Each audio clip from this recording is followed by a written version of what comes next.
When I was 12, my life flipped upside down. Up until that point, things were pretty normal, or so I thought. My name is Emily, and I'm 17 now, but I still remember the day my parents sat me down and told me they could no longer take care of me. They claimed financial struggles were to blame, and I was sent to foster care with barely an explanation. It felt like the ground had been ripped out from under me. I didn't understand how two people who were supposed to love me could just leave. At first, I believed them. They said they had no choice, that it was temporary, and that they'd figure things out. But days turned into weeks, and weeks into months. My foster parents, the Thompsons, were kind and patient, which was a relief considering how much anger and confusion I carried. They did their best to make me feel at home. Despite everything, though, I kept holding on to the hope that my parents would come back. Then one day, about a year after they'd left, I stumbled across their social media profiles. It felt like someone had sucker punched me.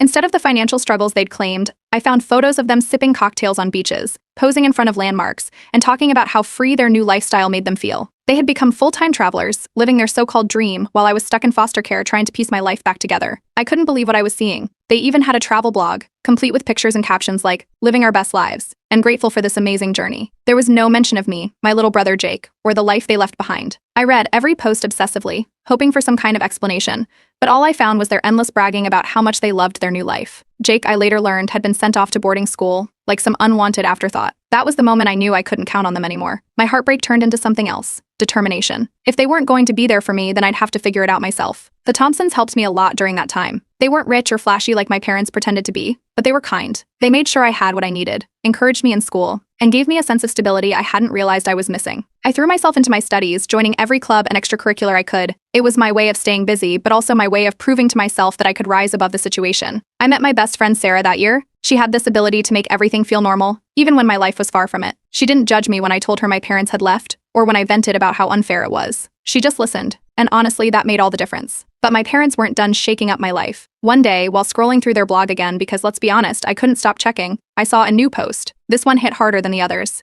They'd just returned from some exotic island, raving about how simplifying their lives had given them true happiness. The whole thing made me sick. I sent them a long, angry email, laying out everything I felt, how abandoned I was, how unfair it was that they got to live this glamorous life while I had to start over from scratch. Their response: a short, dismissive reply that said I was being ungrateful and didn't understand their sacrifices. That was the last straw. I decided then and there to cut them out of my life entirely. If they wanted freedom, they could have it, just not at my expense. With the help of the Thompsons, I started learning about saving money and setting goals. I got a part-time job and saved every penny I could. By the time I turned 16, I had a small savings account and the determination to make it grow.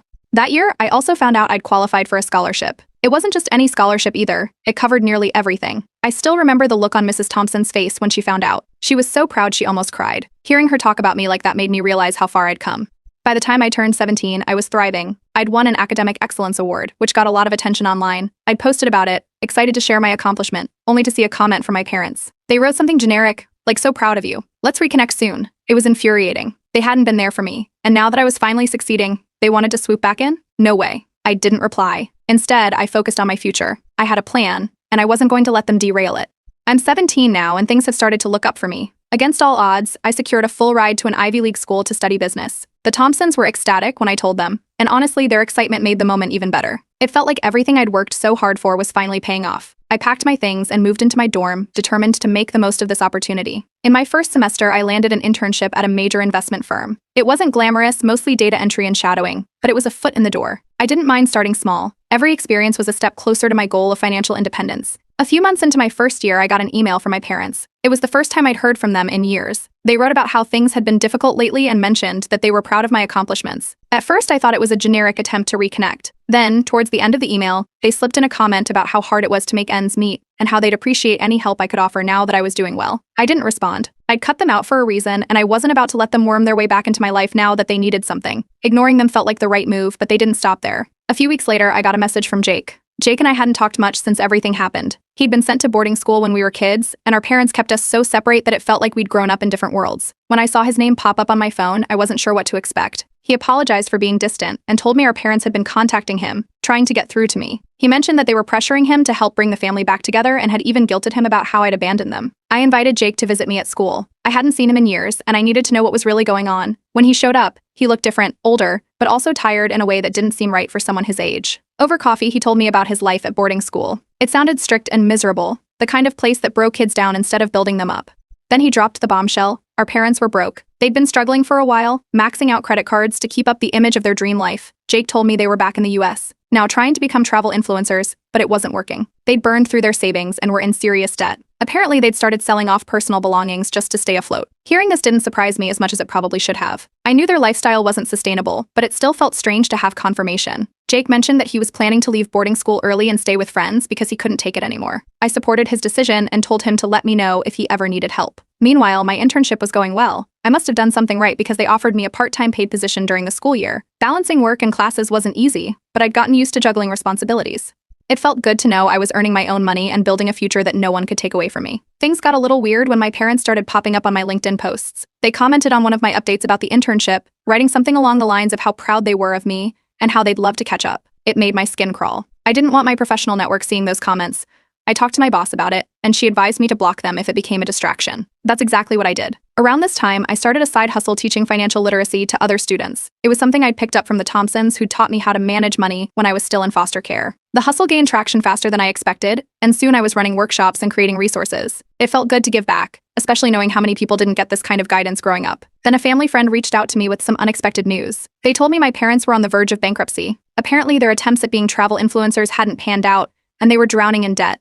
Hearing this was bittersweet. On one hand, it was a reminder of how far I'd come without them. On the other hand, it was hard not to feel a twinge of sadness for how far they'd fallen. By the end of that year, I felt more secure than ever. I had a part-time job, a growing side hustle, and a clear path forward. Jake was out of boarding school and staying with friends, which was a relief. As for my parents, they were still floundering, trying to maintain the illusion of their perfect life while everything crumbled around them. I didn't know what their next move would be, but one thing was clear: I wasn't going to let them drag me down with them. By the time I turned 22, I had officially graduated with honors, a business degree in hand, and a six-figure job lined up at a top firm. It felt like the culmination of years of grinding, from working part-time jobs to building my side hustle. The Thompsons and Jake were by my side every step of the way, cheering me on, while my parents had stayed on the periphery, popping up occasionally with their desperate attempts to reconnect. I thought I had prepared for anything, but nothing could have prepared me for what happened on graduation day. The ceremony was perfect until it wasn't. I walked across the stage, shook hands with the dean, and felt a wave of pride as I saw the Thompsons and Jake in the crowd clapping for me. Afterward, we gathered outside to take pictures. That's when I saw them. My parents, standing at the edge of the crowd, looking out of place and clearly waiting for the right moment to make their move. They didn't wait long. As soon as I turned around, they walked straight toward me, cutting through the crowd. They acted like no time had passed, like we were some picture-perfect family here to celebrate my big day together. My dad started talking about how proud they were of me, while my mom got emotional, saying they'd made mistakes but had always wanted the best for me. They claimed they'd been misguided and that everything they did was for the family. Their tone changed when I didn't react the way they wanted. I calmly reminded them that they had abandoned me when I was 12, left Jake in a joyless boarding school, and lived their dream life while we both struggled. I told them that showing up unannounced and making a scene wasn't the way to fix things. Then I asked them to leave. They looked stunned, like they hadn't expected me to stand my ground. Jake stepped in at that point, telling them he was done with their manipulation. He said that after everything they had put us through, they had no right to disrupt this moment. It was the first time I'd seen him stand up to them like that, and I could tell it wasn't easy for him. Our parents didn't argue. They just walked away, blending into the crowd as quickly as they had appeared. The Thompsons were the opposite. They called the day a celebration of how far I'd come and said they couldn't be prouder to call me their daughter. We took more pictures, ate dinner, and made the day everything it was supposed to be, about my hard work and the people who had truly supported me. But my parents weren't finished. Over the next few weeks, they tried every avenue to get back into my life. They contacted distant relatives and old family friends, telling them I was ignoring them and refusing to forgive them for the sake of family unity. A cousin reached out, warning me that my parents were considering suing me for financial support. At first, I thought it was a bluff, but the more I heard, the more serious they seemed. I consulted a lawyer, who assured me they didn't have a case, since I'd been placed in foster care and had no legal obligation to them. Their threats were empty. Still, the fact that they would even consider suing me showed just how far they were willing to go. When that didn't work, they turned to social media. They started posting long rants about how I was an ungrateful daughter who had forgotten her roots. They painted themselves as victims, claiming they had sacrificed everything for me and Jake only to be abandoned in their time of need. Their posts were dramatic and full of half-truths, but I knew better than to engage. My colleagues and friends saw the posts and rallied around me, reminding me to focus on my work and let the noise fade into the background. Meanwhile, my side hustle had taken off. What started as workshops and resources for students had grown into a full-fledged consulting business. I was running webinars, collaborating with schools, and even speaking at events about financial literacy. It felt surreal to watch something I'd built from scratch become so successful, and it gave me even more confidence to keep moving forward. My parents, however, weren't done stirring up drama. They somehow found my boss's contact information and reached out, claiming I owed them for my success and accusing me of being ungrateful. My boss thankfully saw right through their nonsense. She told me about the email they'd sent and advised me to ignore it. She even joked that they were only proving how strong I was for rising above such a toxic situation.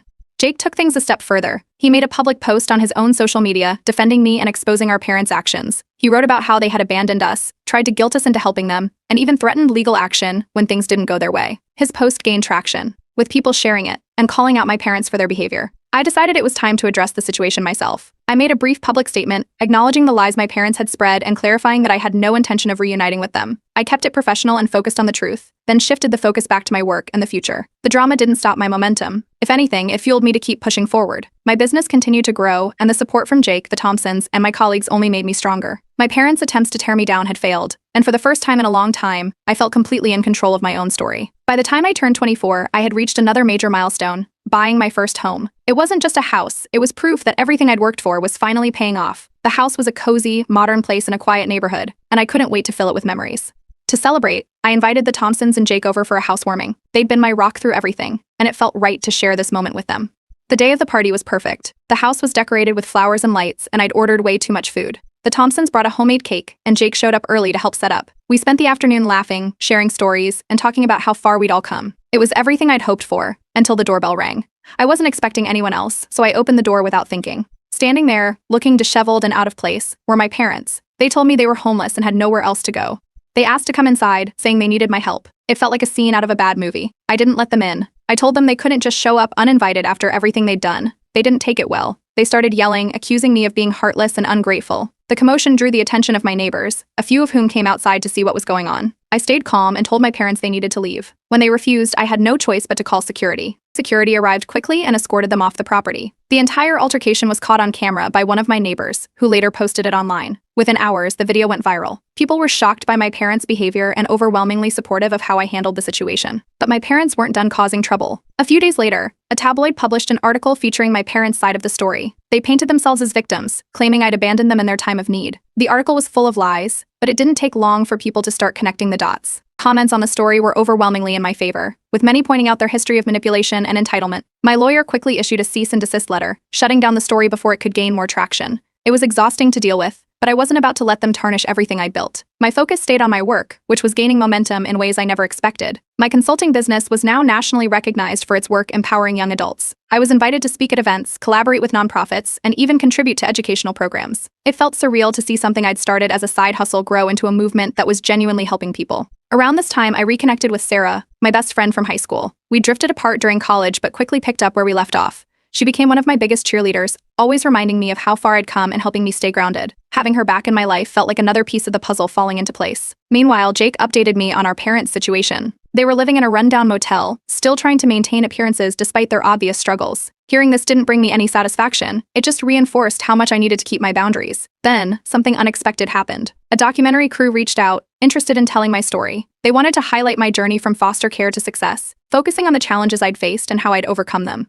I agreed, not for the attention, but for the chance to shed light on the flaws in the foster care system. If my story could inspire even one person, it would be worth it. As filming began, word got back to my parents. They weren't happy. They sent me a message threatening to sue for defamation if they were mentioned in the documentary. My lawyer assured me they had no case, especially since I wasn't planning to name them directly. I moved forward with the project, refusing to let their threats hold me back. When the documentary premiered, it received massive attention. People from all walks of life reached out to share their stories, thank me for speaking out, or offer their support. It was overwhelming in the best way. The film opened doors I never imagined, from new business opportunities to partnerships with organizations dedicated to reforming the foster care system. Predictably, my parents tried to use the documentary to their advantage. They made a public apology, claiming they'd changed and wanted to make amends. But it was clear they were more interested in the attention and potential financial gain than in genuine reconciliation. I didn't respond. I had more important things to focus on. With Sarah, Jake, and the Thompsons by my side, I stayed focused on my work and the life I was building. My parents could spin their stories however they wanted. It didn't matter anymore. Their actions only reminded me of how far I'd come and how much power I had over my own narrative. For the first time in years, I felt truly free. Not long after the documentary aired, Jake called me with an update about our parents. He'd kept tabs on them out of morbid curiosity, and what he found wasn't surprising. They'd been evicted from the rundown motel they were staying in for non-payment. From what Jake gathered, they were now living out of their car, still blaming me for their downfall. Jake shared this news with a tone of frustration, but also relief. He was beginning to see through their endless excuses and manipulations. Despite their situation, they were still acting like victims, telling anyone who would listen that I had turned my back on family. It was the same tired story, just in a different setting. Around that time, I received an unexpected invitation to speak at a global financial empowerment summit. It was a huge honor and completely out of the blue. The summit featured some of the biggest names in the industry, and I was thrilled to be included. My work with financial literacy had gained recognition, and this was another opportunity to share what I'd learned and hopefully inspire others. The event was incredible. The venue was massive, with a packed audience and cameras broadcasting live to an even larger online crowd. I was halfway through my talk when I noticed a commotion at the back of the room. It didn't take long to figure out what was happening. My parents had shown up and were trying to get past security. They were yelling about how I was ignoring my real family and how they deserved a chance to speak. Security quickly intervened and escorted them out before they could cause a bigger disruption. The incident didn't faze me as much as it might have years ago. I finished my talk, focusing on the audience in front of me. Later, when clips of the event started circulating online, many people commended how calmly I handled the situation. Some even speculated about who the disruptive pair were, but I left it alone. It wasn't worth addressing publicly. After the summit, I reconnected with some distant relatives I hadn't spoken to in years. They'd seen the documentary and reached out to tell me how proud they were of everything I'd accomplished. A few of them shared stories about my parents from before they left me and Jake, stories that painted a clearer picture of their pattern of selfish behavior. It was validating to know that others saw through their facade, even before things fell apart. Not long after, my parents took their antics to the next level. They started crowdfunding campaigns, claiming they were destitute because I refused to help them. They framed it as a sob story about being abandoned by their successful daughter, conveniently leaving out their years of neglect and manipulation. The campaigns gained some traction at first, but it didn't take long for people to connect the dots. Multiple users flagged the campaigns for fraud, and they were eventually taken down. The backlash only worsened their reputation. While all this was happening, I quietly made arrangements to help Jake. He had been through so much, and I wanted to make sure he had the support he needed to heal. I found a therapist he trusted and set up educational resources to help him explore his own career goals. He'd always been smart and resourceful, and I wanted to give him every chance to thrive. Around the same time, a viral investigative article surfaced about my parents. A journalist had dug into their history and exposed years of exploiting others, from unpaid debts to manipulative behavior. The article detailed their pattern of blaming others for their failures and refusing to take responsibility. It spread quickly, and any remaining sympathy they had from the public vanished. With everything happening, I decided it was time for a break. I purchased a vacation home, a cozy cabin near the mountains, and invited Jake and the Thompsons for a holiday. We spent the week hiking, cooking meals together, and simply enjoying each other's company. One night, as we sat by the fire, Jake thanked me. He told me I'd given him the family he always wanted, and that he couldn't imagine where he'd be without my support. It was a moment I'll never forget. As I reflected on everything, I realized just how far I'd come. My parents, who once had so much control over my life, now had none. They'd been spotted working menial jobs, ignored by the public, and stripped of the influence they'd once wielded through manipulation. It wasn't about revenge, it was about knowing that I was no longer under their shadow. My consulting firm had expanded internationally by then, with offices opening in several countries. The work was fulfilling in ways I couldn't have predicted, and I was proud of the legacy I was building. Still, I felt a pull to give back even more. Inspired by my own experiences, I decided to donate a portion of my wealth to foster care reform. The money would fund scholarships, mentorship programs, and resources for kids like me who had been through the system. For the first time in a long time, I felt completely at peace. My life wasn't perfect, but it was mine. I had the family I chose, the career I built, and the freedom to write the next chapter on my own terms. And that was more than enough. A few years after buying my first home, my life hit another major milestone. I got married. My partner, someone who had been my biggest supporter, shared my values and truly understood my journey, proposed in a way that felt simple yet meaningful, exactly what I wanted. We decided to keep the wedding small, inviting only those who had genuinely been there for me, the Thompsons, Jake, Sarah, and a few close friends. It was a day filled with love, laughter, and celebration. But of course, my parents tried to ruin it. On the day of the wedding, just as the ceremony was about to start, security informed me that 2 people were at the gate insisting they were family. It didn't take long to figure out who they were. My parents, true to form, had shown up uninvited. Security handled it quickly and professionally, escorting them away before they could cause a scene. I barely gave it a second thought. I wasn't going to let them disrupt one of the happiest days of my life. The wedding was everything I'd hoped for and more. The Thompsons gave a heartfelt toast, welcoming my partner into the family. Jake, who'd grown into a confident, thoughtful young man, shared his gratitude for the bond we'd rebuilt. A few months later, he officially changed his last name to distance himself from our parents. He told me it felt like closing a chapter and starting fresh. Around the same time, I received an award for my contributions to financial literacy and foster care reform. The ceremony was humbling, with so many incredible people in attendance, including leaders I'd admired for years. When I stepped on stage to accept the award, I saw the Thompsons and Jake in the audience, their smiles reminding me of how far we'd all come. It was a moment I'll never forget. Not long after, my parents sent a desperate letter. It was handwritten, filled with apologies, excuses, and pleas for help. I didn't read it. I couldn't. It wasn't about anger or resentment anymore. It was about protecting my peace. I placed the letter in a drawer and moved on, choosing not to let them take up any more space in my life. Shortly after, the Thompsons came to me with an idea that caught me off guard. They wanted to officially adopt me. I was already an adult, but they said it wasn't about legality. It was about making it official in their hearts. The process was surprisingly simple, and standing in the courthouse with them that day felt like closing one door and opening another. I finally had the family I'd always wanted. As if life wasn't full enough, a journalist reached out about writing a book inspired by my story. They wanted to dive deeper into my journey, not just to spotlight my success, but also to shed light on the systemic challenges faced by kids in foster care. I agreed, and the book turned into a bestseller, sparking conversations across industries and communities. Meanwhile, Jake was thriving. He graduated college, something our parents had once dismissed as unnecessary, with a degree he was passionate about. I'd funded his tuition, knowing it was an investment in a future he deserved. At his graduation, he gave a short speech thanking me and the Thompsons for believing in him. It was one of those full-circle moments that made everything feel worthwhile. As for my parents, the last I heard, they'd moved into a shelter. They'd burned every bridge and exhausted every resource. Their crowdfunding campaigns were flagged for fraud, and their manipulative tactics had alienated even the most forgiving relatives. It was a sad end, but it wasn't my responsibility to fix. In honor of the Thompsons, I funded a scholarship for foster youth, ensuring kids like me would have access to education and opportunities. The first recipients of the scholarship wrote letters thanking me, and their words reminded me why I kept pushing forward. At an event celebrating the initiative, I received a standing ovation that brought me to tears. It wasn't just about the recognition, it was about seeing lives change in real time. Sarah joined my consulting business around this time, fulfilling a lifelong dream of ours to work together. Her creativity and passion brought new energy to the team, and our partnership became one of the most rewarding parts of my career. I decided to cut the last remaining tie to my parents shortly after. I legally changed my last name, leaving behind the name that tied me to them. It felt like the final step in reclaiming my identity. Jake later shared a heartfelt post online, calling me the best sister he could have asked for and thanking me for everything I'd done. It went viral, with thousands of people commenting on the strength of our bond and the resilience we'd shown. Reading his words reminded me that, no matter what, we'd built something beautiful out of the wreckage our parents left behind. As I looked to the future, I felt nothing but pride. I had the family I chose, the career I built, and the ability to make a difference. My parents were just a shadow in the distance, a reminder of where I started but not where I was going. For the first time in my life, I felt truly free.